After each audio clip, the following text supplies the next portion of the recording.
On a envie de témoignages, on n'a pas envie de langue de bois, on n'a pas envie de com des politiques ou autres acteurs qui en font aussi, qui sont des spécialistes. Nous, on a vraiment envie d'avoir quelque part l'essence même d'un témoignage à travers la personne qu'on invite.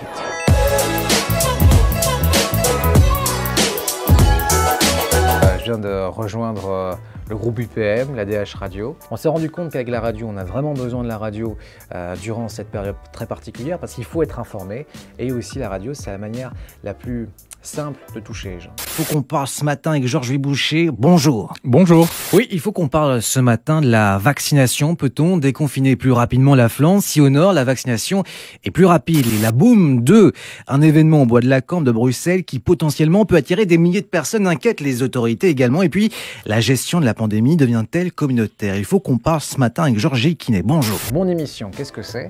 Elle s'appelle « Il faut qu'on parle ».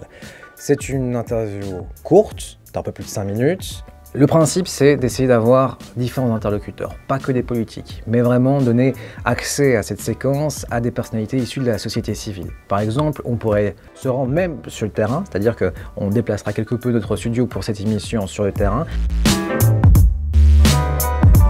On essaie de viser en fait un large public parce qu'on pense vraiment que notre émission est intéressante. On ne va pas dire tiens on va cibler plus cette tranche d'âge-là, plus ce profil-là d'auditeur. Non, c'est pas ça l'enjeu pour moi. C'est vraiment en fait mettre en avant un thème d'actualité qui intéresse les gens.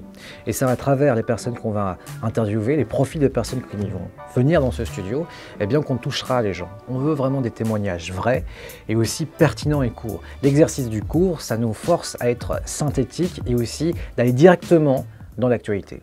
Et ça nous différencie vraiment.